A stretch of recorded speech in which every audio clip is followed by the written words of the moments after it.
Hello everyone, welcome to our recorded class. And as you can see, today we're trying something different. So today we're gonna learn about phrasal verbs. And to begin with, I need to tell you that phrasal verb is kind of different from what we have been learning. For example, when we were learning about passive voice, we have a structure. We have a step-by-step, we have a sentence, then to turn into passive voice, we have a step-by-step, and then we have a result, we have a specific structure. And phrasal verbs, it doesn't have an exactly pattern to happen. So, because phrasal verb, we're talking about a verb that is not formed by a single word. Então, pessoal, esse tema vocês vão depender mesmo, assim, de um certo decoreba, porque não tem uma estrutura certa para você chegar até o phrasal verb. Algumas coisas vão ter, sim, um padrão, como, por exemplo, a conjugação verbal em si, porque phrasal verb, apesar de ser literalmente um verbo frasal, ainda é um verbo, então você vai respeitar o tempo verbal. Teacher, o que isso significa? Let's dive in. Well, phrasal verbs are verbs that are formed by 2 or 3 words.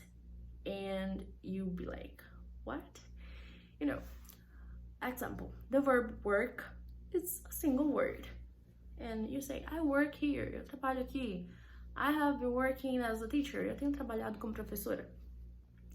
Você tem um verbo formado por uma palavra que você conjuga, ok. O phrasal verb, você vai ter um verbo que tem mais de uma palavra. Por exemplo, ainda usando o work out. E não significa trabalhar fora. Work out means that you're hitting the gym, that you're getting strong, significa que você está indo treinar, que você está malhando. Workout significa malhar, treinar, to work out. E é composto por 2 palavras. E é justamente por isso que o phrasal verb, ele não é exatamente algo certinho, que vai ter uma estrutura que você vai seguir e você vai chegar ao significado dele. Não. São a junção de palavras que vão ter um significado que não vai ter nada a ver, às vezes, com o literal. Por exemplo, o workout que eu falei, que não vai significar trabalhar fora. Ou tem um que é bem comum, que é o chickened out. Galinhado fora? Quê? Não. Significa que você se acovardou. Então, pra mim, o melhor jeito de você aprender o phrasal verb não é nem você sentando e lendo a tabelinha de phrasal verbs e os significados e o que cada um significa e o que essa palavra com essa outra significa. Pra mim, o melhor jeito de você aprender um phrasal verb é você consumir conteúdo. Pelo menos foi o jeito que eu aprendi. Pra chegar a se tornar algo intuitivo, porque tem alguns phrasal verbs que o significado não vai ser aquele que tem na tabelinha, aquele que tem no seu livro, na sua apostila. Inclusive, na apostila que nós estamos produzindo, a gente tem a nossa tabela de phrasal verbs. E a gente também está trabalhando em um livrinho específico de phrasal verbs com exercícios para vocês fixarem, porque, como eu falei, é realmente algo que vai depender muito de você entender o que significa aquela palavra. Por exemplo, quando você está aprendendo vocabulário, você tem que decorar o que significa aquela palavra. Computer é computador, table é mesa, light é luz. Você tem que decorar que o vocabulário significa aquilo. A mesma coisa acontece com o phrasal verb. Você tem que aprender que workout, malhar, chicken out é se acovardar, give up é desistir. Não é dar pra cima, give up é desistir. Então, e o melhor jeito é você ir consumindo conteúdos que vão te proporcionar o melhor entendimento. Como eu falei pra vocês, tem certos phrasal verbs que eles têm um significado na tabelinha, que de fato é o significado deles, mas que no dia a dia, no cotidiano ali do nativo falante de inglês, ele acaba tendo outros significados. E eu vou mostrar pra vocês alguns desses significados pra vocês entenderem. Primeiro a gente vai... eu quero mostrar pra vocês verbos, por exemplo, que a gente vai ver no dia a dia. Eu vou pegar o exemplo do give up que eu falei pra vocês. Eu não aprendi exatamente o give up lá no meu curso, vendo o professor falar. Aprendi com aquela música que viralizou, acho que em 2015, 2014, não sei, ou talvez até antes, que se chama Say Something, e que fala, literalmente, Say something, I'm giving up on you. Diga alguma coisa, eu estou desistindo de você. Então, eu usei a música como a minha fonte como um jeito para mim aprender o que significa give up. E você também vai ver muito desses outros phrasal verbs em programas de TV, em conteúdos no YouTube, pessoas falando. É importante que você tente consumir esse conteúdo. E agora vamos para os verbos que eu falei para vocês, que nem sempre vai ter o significado que parece ter. O primeiro é o put together. O put together, ele literalmente significa, ó, vou ler aqui o que tá na tabelinha para vocês, o que ele significa gramaticalmente falando, o jeito que vai estar no seu livro, na sua apostila, ou na maioria dos sites de gramática inglesa, ou preparar, montar, organizar. Put together. Mas, se você for perceber, consumindo conteúdo, ou talvez até se você tiver a oportunidade de interagir com pessoas que são nativos da língua, o put together, ele vai funcionar como se você estivesse reunindo os seus caquinhos, sabe? Vamos imaginar situações. Por exemplo, imagine que você tá num momento da sua vida que você se deixou ir, que você tá desleixado, que você não tá se cuidando, que você desenvolveu uma depressão, algo assim. Vamos imaginar isso, por favor. Só imagina, gente. Não... Eu espero que vocês estejam bem. Enfim. E aí chega, sei lá, alguém importante pra você e fala que você tem que, né, tipo assim, que você tem que voltar a ser você mesmo, que você tem que melhorar, que você tem que procurar ajuda. E fala, bro, you need to put yourself together. Tipo assim, você precisa reunir seus caquinhos, você precisa se organizar, voltar a ser a pessoa que você era, procurar ajuda, alguma coisa assim. Então,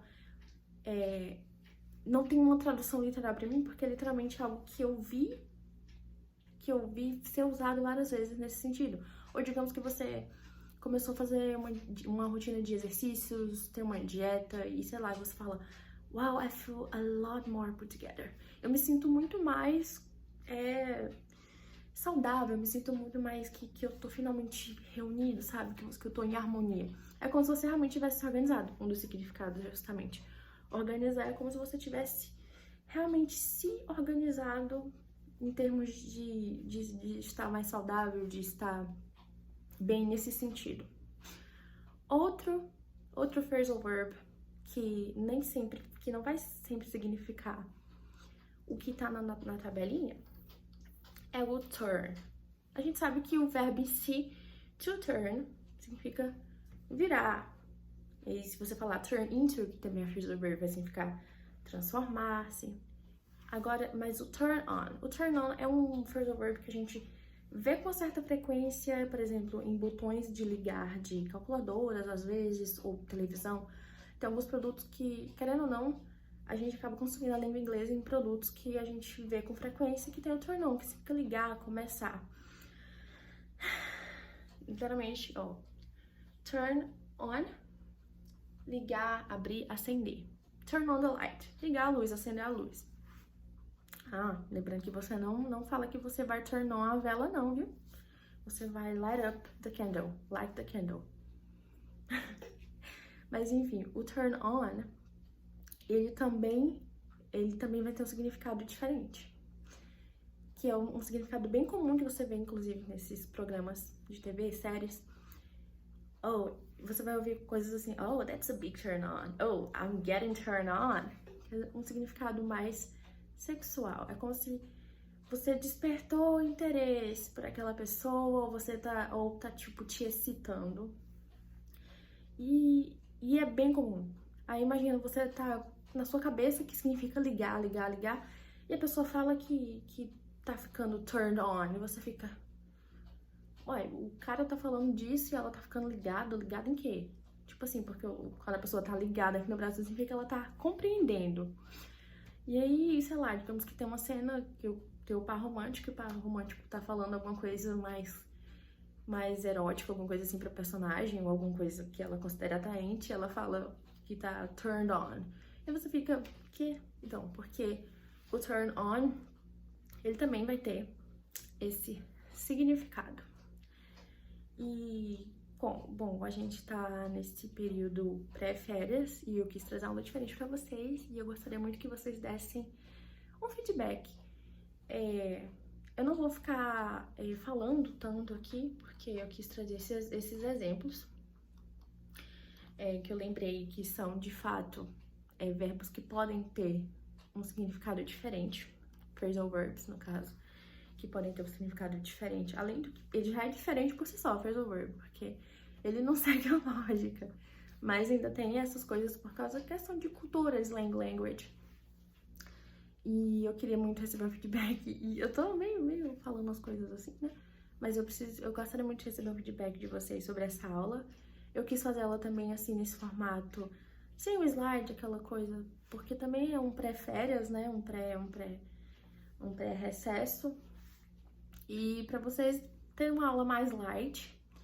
E eu vou ver se eu consigo deixar a tabelinha de phrasal verbs pra vocês. E aí quando a gente voltar, eu espero que vocês aproveitem esse recesso pra vocês assistirem, consumirem muito conteúdo e vocês notarem algum em séries que vocês estejam assistindo, sei lá. E aí já comenta com a gente na aula ao vivo quando a gente voltar, ou nos comentários, ou até mesmo se quiser perguntar, teacher, eu vi isso aqui nessa série, e aí eu achava que significava isso, e não significa, então fiquem à vontade.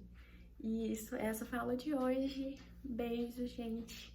Tchau, tchau. Como a teacher de vocês é assim, boloquinha, lelezinha da cuca, a teacher esqueceu de falar a keyword, né?